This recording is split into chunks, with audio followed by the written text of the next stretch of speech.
नमस्कार, मैं मोहम्मद आसिफ और आप देख रहे हैं SPN 9 न्यूज। क्या गुलाम नबी आज़ाद बीजेपी में शामिल होंगे? क्या गुलाम नबी आज़ाद बीजेपी में जाने के बाद करेंगे क्या बीजेपी उन्हें अपने पार्टी में शामिल करेगी? अगर हाँ, फिर कौन सा पद मिलेगी, कौन सा ओहदा मिलेगा? इन तमाम सवालों का जवाब मैं आपको दूं, उससे पहले हम आपसे बात करना चाह रहे हैं कि गुलाम नबी आज़ाद ने इस्तीफ़ा क्या दिया है, गुलाम नबी आज़ाद ने इस्तीफ़ा क्यों दिया है, गुलाम नबी आज़ाद किससे परेशान होकर इस्तीफ़ा दिए हैं, ये आज हम लोग बातचीत करेंगे।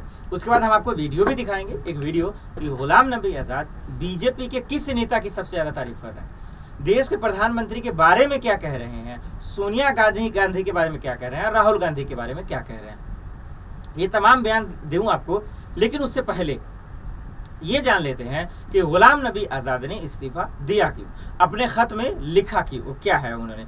और एक और सवालों का जवाब मैं आपको दूंगा कि गुलाम नबी आज़ाद को बीजेपी में जिम्मेदारियां क्या मिल सकती हैं। चलिए शुरुआत करते हैं, और शुरुआत इस बात से करते हैं कि गुलाम नबी आज़ाद ने इस्तीफ़ा इसलिए दिया है। दरअसल पहले उनके मंशे से समझते हैं कि उनका मंशा क्या है। दरअसल उनका मंशा ये है कि कांग्रेस पार्टी, जो अपने ख़त में उन्होंने लिखा है कि हमें तवज्जो नहीं दे रही है, हमें अपनों ने पराया कर दिया है, हमें अपनों ने छोड़ने पे मजबूर कर दिया है, हमें अपमानित किया जा रहा था, हमें हमारा कोई वैल्यू समझा नहीं जा रहा था, हमारा ना तो मशवरा लिया जा रहा था, ना हमारा एडवाइस लिया जा रहा था।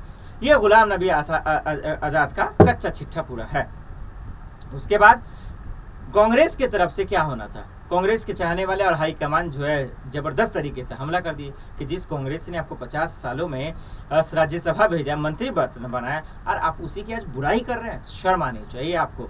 उसके बाद चुप कहाँ रहने वाले हैं गुलाम नबी आज़ाद। उसके बाद गुलाम नबी आज़ाद का एक वीडियो आ जाता है, और उस वीडियो में कांग्रेस की ऐसी कच्चा चिट्ठा खोलते हैं कि कांग्रेस भी सुनकर हैरान रह जाती है। उसके बाद बीजेपी की तरफ से क्या तारीफें होती हैं, बीजेपी क्या जिम्मेदारी देती है, बीजेपी कैसे गुलाम नबी आज़ाद की तारीफ करने लगती है, वो मैं आपको सुनाऊं या बताऊं। इससे पहले हम चाहते हैं कि आप उनका खुद ही पहले वीडियो देखिए कि कैसे राहुल गांधी, सोनिया गांधी, अशोक गहलोत, सचिन पायलट, श्रीनिवास और तमाम वो हाईकमान जो गुलाम नबी आज़ाद पे हमला बोल रहे हैं, उसके बारे में कह क्या रहे हैं। कि उस स्पीच की कंटेंट्स पढ़े, जो स्पीच मोदी साहब ने की, उसने मेरे लिए नहीं लोया कि गुलाम नबी जाएगा हाउस से तो मेरा खाना हजम नहीं होगा। उसने एक घटना के बारे में बात की। शुक्र करिए, मैं मोदी साहब को समझता था बड़ा क्रूड आदमी है, शादी नहीं की है, बच्चे नहीं है, बीवी है, तो इसको कोई परवाह नहीं होगा। लेकिन कम से कम इंसानियत तो उसने दिखाई। जब मैं चीफ मिनिस्टर था कश्मीर में, और गुजरात की टूरिस्ट बस पे गाड़ी के अंदर, नॉर्मली गाड़ी के बाहर लगता है ग्रेनेड, शीशा खुला था तो ग्रेनेड गाड़ी के अंदर बस्ट हुआ, तो लोग ऑन स्पॉट मर गए, किसी टांग नहीं थी, किसी की यहाँ नहीं थी, जख्मी हो गए। तो जब सीएम का गुजरात का फोन आया तो आई वॉज क्राइंग, रो नहीं रहा था, क्राइंग जोर जोर से, तो मैं रो रहा था। तो मोदी साहब ने फोन मेरे ऑफिस वालों ने कान में दिया, तो मैंने कहा भाई मैं बात नहीं कर सकता हूँ। तो उन्होंने आवाज़ मेरे रोने की सुनी, तो फिर मैंने उनको यही कोई कहा, तुम उनको बताओ मैं अभी बात नहीं कर सकता, मुझे पहले इनकी टांगें बाजू जमा करने दो, अस्पताल में इनकी स्टिचिंग करने हैं, जो बच्चे हैं उनको इलाज करना है, जख्मी हुए हैं। फिर दिन भर वो किया, फिर सीएम दिन भर फोन करते थे, कितने मरे, कितने जख्मी होंगे, कैसे भेज रहे हो। पीएम से मैंने जब फ़ोन किया कि मुझे 2 जहाज़ चाहिए, एक में ज़ख्मी भेजने हैं और एक में मुझे जिंदा ये लाशें भेजनी। जब मैं 4 बजे फिर उनको सियाफ करने गया जहाज़ में, तो लोगों ने फिर रोना, मेरी टांगें, नाराज़गी नहीं दिखाई ना। किसी बच्चों ने कहा मेरे बाप दे दो, पिताजी दे दो, किसी ने कहा मेरे पति दे दो या बीवी दे दो। तो मैं फिर फूट फूट के रोया, जो किसी की टेलीविज़न ने दिखाया भी है। फिर उस वक्त पीएम ने आया, ये सीएम गुजरात का फोन आया, अरे स्टार्ट हो गया। मैं बोल नहीं सकता, उसी चौक में मैं जब रहा था तब देखा, उसको देखकर उन्होंने किया। तो ये कौन सी बुरी बात, ये मेरे लिए नहीं। मैं कोई किराएदार नहीं हूँ कि ये मैं यहाँ से चला जाऊँगा।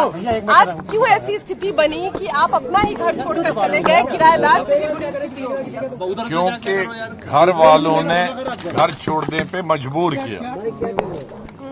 घर वालों ने घर छोड़ने पे मजबूर किया और जहां घर वालों को लगे कि ये आदमी नहीं चाहिए और आदमी को भी लगे कि यहाँ हमको पराया समझते हैं, तो अकल आदमी, अमंद आदमी का काम है कि वो घर छोड़ के निकल जाए। आपने देखा कि किस तरीके से गुलाम नबी आजाद जो है हमला बोल रहे हैं कांग्रेस के नेताओं पे। आपने सुन लिया बारीकी से और आप समझ गए। उनका यही साफ शब्दों में कहना है कि कांग्रेस ने हमें अपमानित किया, हमें जो है बेचैन किया, हमें पार्टी से निकलने पे मजबूर किया। हम निकले नहीं हैं, हमने इस्तीफा नहीं दिया है, हमें निकाला गया है। ये उनका सीधे सीधे कहना। चलिए अब इसके दूसरे पहलू को और एंगल को समझते हैं। दूसरा पहलू और एंगल ये है, अब उसमें आपने नोट किया होगा, अभी अगर आप दर्शक जो बने हुए हैं जो सुन रहे थे, आप समझे होंगे कि वो देश के प्रधानमंत्री नरेंद्र मोदी की तारीफ भी कर रहे हैं। इतना ही नहीं, वो देश के प्रधानमंत्री नरेंद्र मोदी की तारीफ कर रहे हैं, लेकिन इस्तीफा देने के बाद केंद्रीय मंत्री स्मृति ईरानी भी उनकी तारीफ कर रहे हैं, ज्योतिरादित्य सिंधिया भी तारीफ कर रहे हैं, अठावले साहब भी तारीफ कर रहे हैं और ये भी कह रहे हैं Ghulam Nabi Azad should join NDA, उनको बीजेपी ज्वाइन कर लेना चाहिए। ये साफ शब्दों में कहते नजर आ रहे हैं। अब इस बात पे बातचीत करते हैं कि गुलाम नबी आजाद को बीजेपी में जिम्मेदारी क्या मिल सकती है। बीजेपी में उन्हें या तो बीजेपी का अध्यक्ष बनाया जा सकता है, जैसे जानकार और जो है लोग समझने वाले, राजनीति के परख रखने वाले ऐसी बात कह रहे हैं।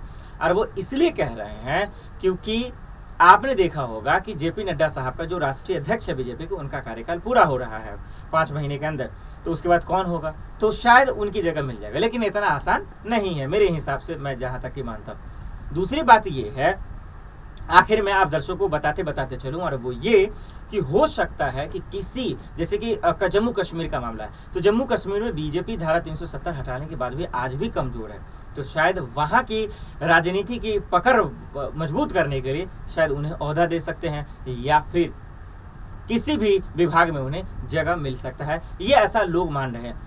अब सवाल ये है आखिर में कि गुलाम नबी आजाद क्या करेंगे। गुलाम नबी आजाद क्या झूठ बोलेंगे, क्योंकि उन्होंने साफ शब्दों में कहा बीजेपी में नहीं जाने वाले, अपनी पार्टी का ऐलान करेंगे, हाँ ये जरूर कहा, लेकिन क्या करने के बाद क्या गठबंधन करेंगे ये भी तो कोई नहीं जानता है। तो गुलाम नबी आजाद अब करेंगे क्या, बीजेपी में जिम्मेदारी क्या मिलेगी, ये कहना मुश्किल है, आने वाले वक्त में ही पता चलेगा। लेकिन ये हकीकत और सच्चाई है कि गुलाम नबी आजाद के जाने से कांग्रेस में जबरदस्त गहमा गहमी मचा हुआ है और अध्यक्ष पद को लेकर अब जो है शोर शराबा शुरू हो गया कि आखिर अध्यक्ष पद का जो है होगा कौन। सलमान खुर्शीद, मल्लिकार्जुन और तमाम नेताओं के नाम यहाँ पे नजर आ रहे हैं। देखते हैं कि गुलाम नबी आजाद को लेकर कब आखिर राहुल गांधी और सोनिया गांधी अपने तरफ से बयान रखेंगे, क्योंकि अब तक उनके बारे में कोई भी बयान सामने नहीं आया है। आज के लिए इतना ही, मुझे दीजिए इजाजत और आप देखते रहिए SPN न्यूज़।